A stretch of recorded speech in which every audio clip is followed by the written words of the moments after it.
PGCE Research Bites, student-teacher research from the team behind Emma and Tom Talk Teaching.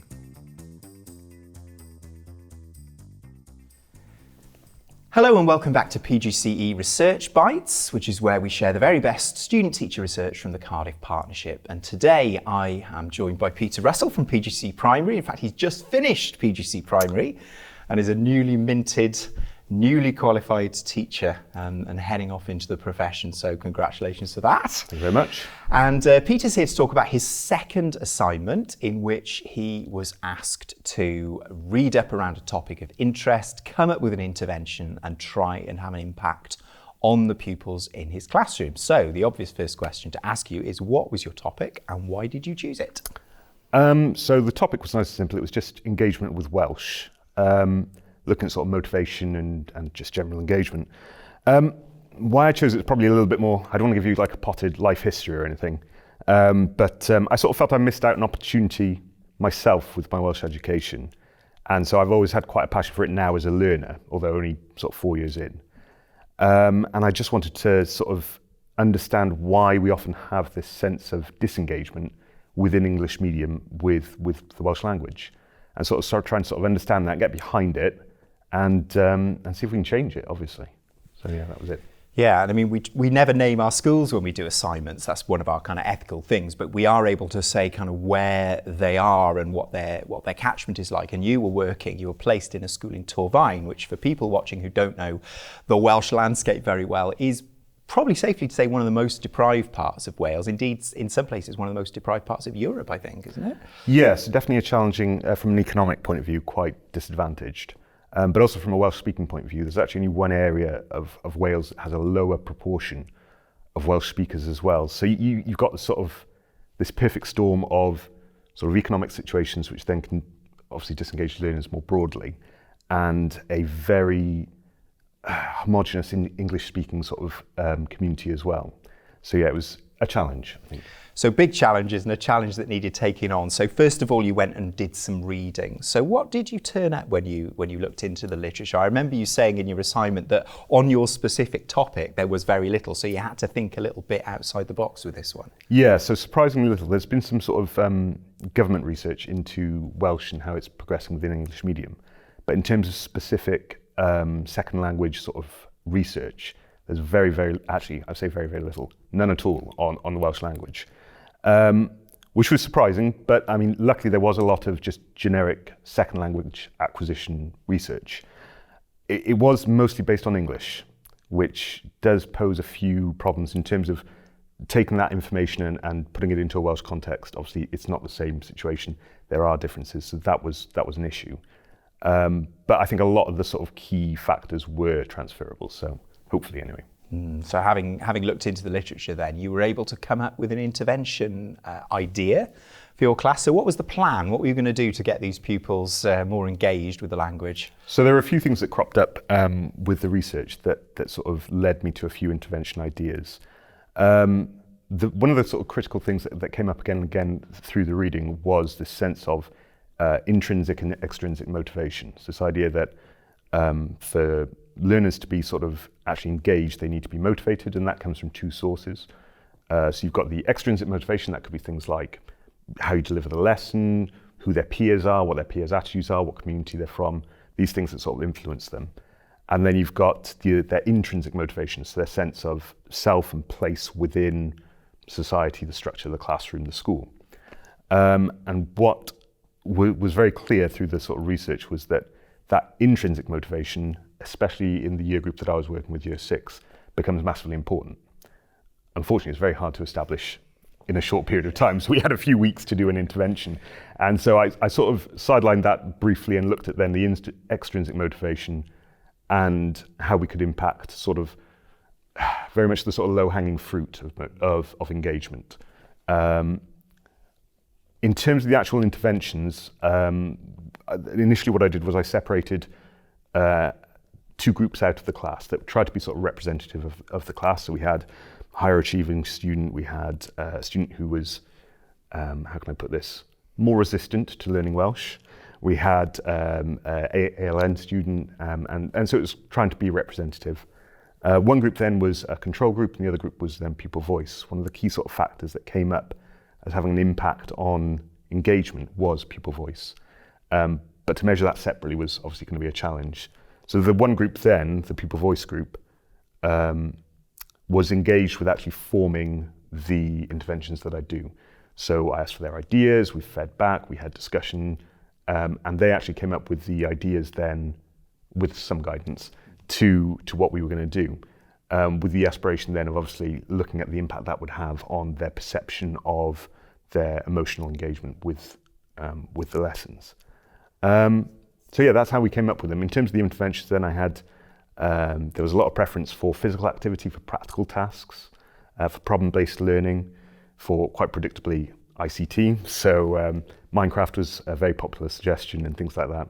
So it was all the sort of things you might expect, but yeah, I think it was, and it tied in quite nicely then with the literature that sort of recommended things like use of technology and things like that. So yeah, it all fell together quite nicely for that at least. Yeah, and that was a nice innovative part of your work, because I read a lot of these assignments and actually involving the pupils in co-constructing that intervention, or kind of at least feeding in their opinions, was an interesting feature of that. And I suppose low-hanging fruit, yes, quick wins with the extrinsic, but maybe if they felt they had a bit more ownership of it, perhaps it was edging towards that intrinsic perhaps a little bit as well. Yeah, and I think the key thing is that there's almost a false duality around it, isn't it, where we sort of separate these intrinsic and extrinsic factors, but they mesh together. And definitely the big thing that cropped up again through the research was how to develop intrinsic motivation. The only tool you have is extrinsic. You can't get inside their head and make them want to learn Welsh. What you can do is make Welsh fun, engage, well, any lesson, I guess, interesting, make them feel involved, make them feel value in their learning. And through that then, they develop an intrinsic sense of not just sort of desire to learn, but that sense that learning becomes part of their identity. And I think that is one of the challenges that we definitely have with Welsh. A lot of students don't engage with it as a sense of something that belongs to them. And that's definitely something I think that a lot of teachers in English medium could probably relate to. Yeah, so I'm guessing then there was a series of quite interesting Welsh development lessons came out of this, were there? Yeah, so we did some stuff with, so it just so happens that the progression of what we were looking at was on directions in Welsh. And that fit in quite nicely then with practical tasks. So we started with almost like an orienteering lesson where they had to wear blindfolds and then guide their partners through a maze using only Welsh. And that was interesting because they were using those sort of quite broad skills. They were having to speak, but they were also having to listen, to understand, to process. And so that was quite a nice lesson, and obviously the pragmatic sort of side of it was quite good. Another thing that came up through the research was the importance of cooperation and competition, which sound like they're in opposition, but that sense of learners sort of working together in terms of their motivation and enjoyment was really apparent. And as soon as you make it, this from year 6, as soon as you make anything a competition, oh my God, their effort levels rocket. So yeah, that was a really good lesson. They enjoyed that. We then took it back into the classroom for the next lesson. When we took it back into the classroom, I think one of the key things I sort of picked up from the interventions was how important revision was. There was something that cropped up, and I think it's something we're guilty of a lot with language learning, whereas we see it as, right, we've done directions, now we move on, we do, ordering at a cafe or talking about clothing, and we forget how important with language learning reinforcement and repetition is.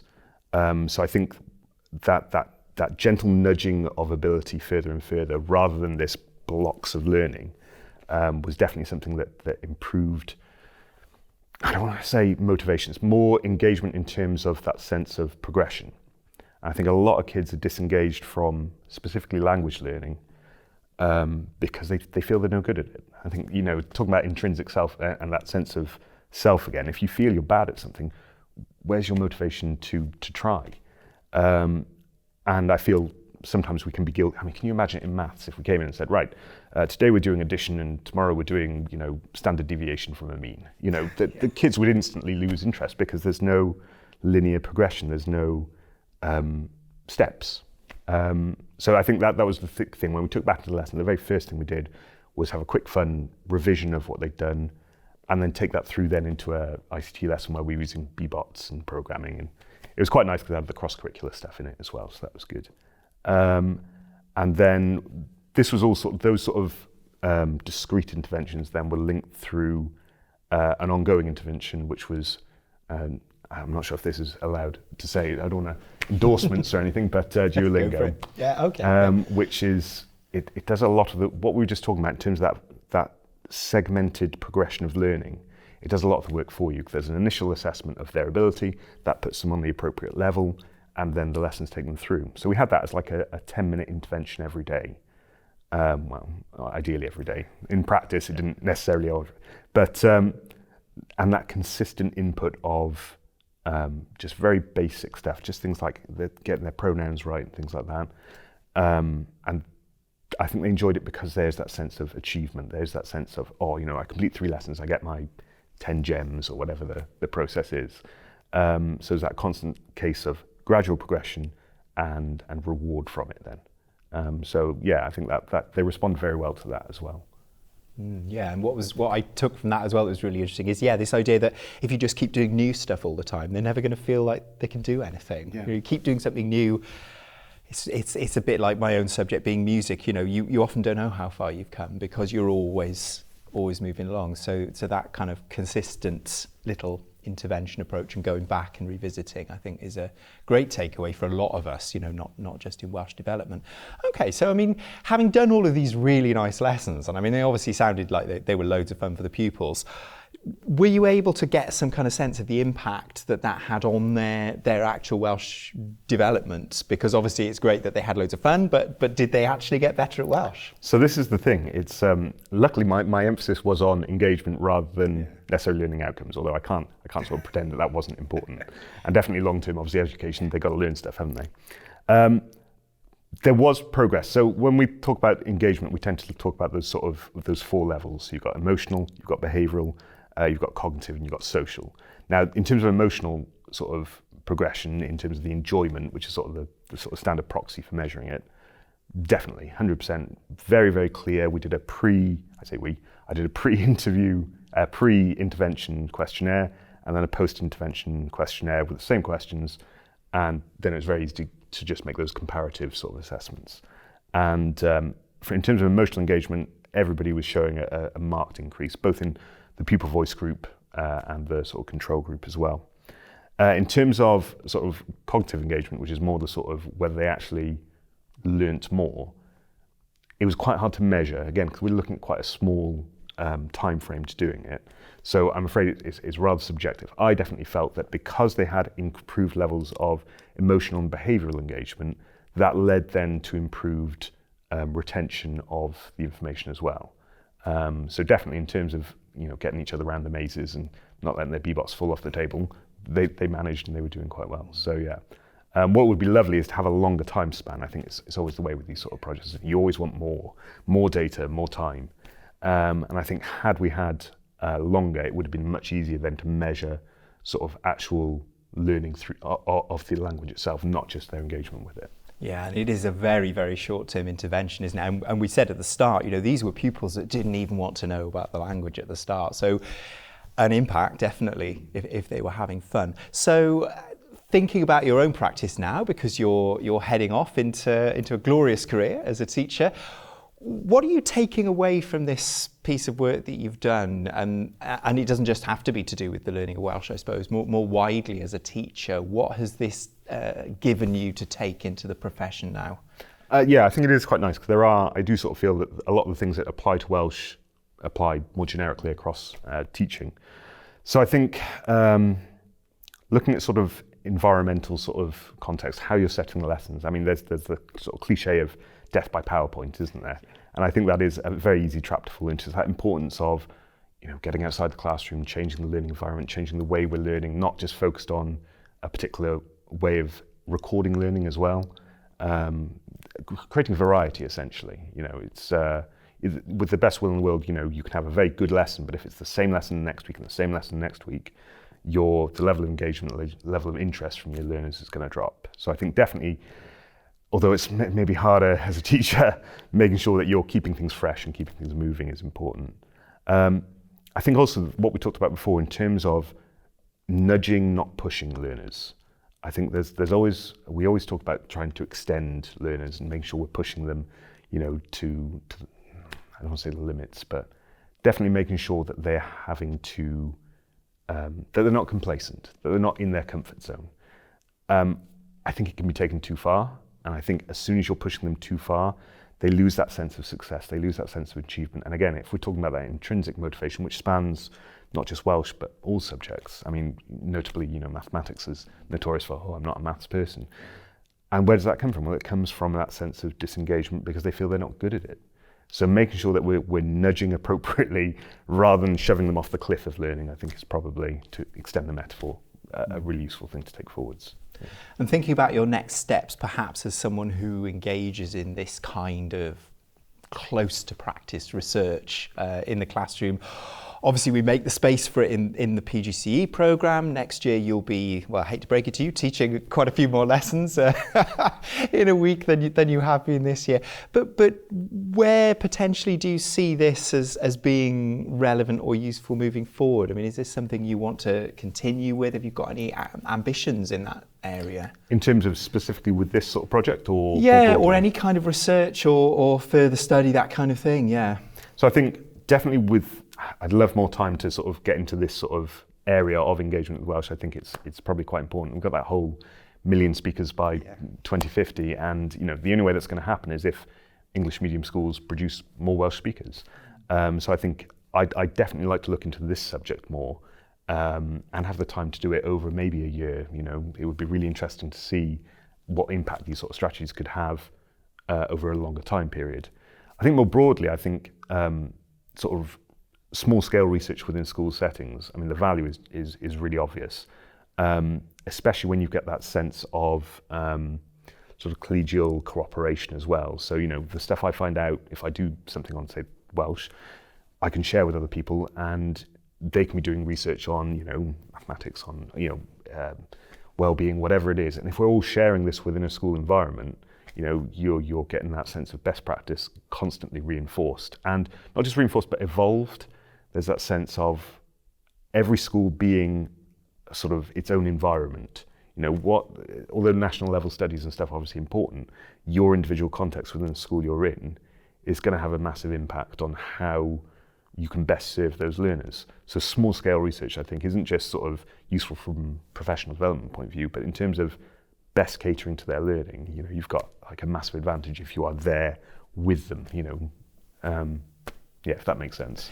Yeah, very much so. Well, thank you very much for coming in and sharing the outcomes of your research, and the very best of luck for your NQT year. Thank you very much. And we will be back with some more Research Bites very soon. Thanks for watching, and bye-bye.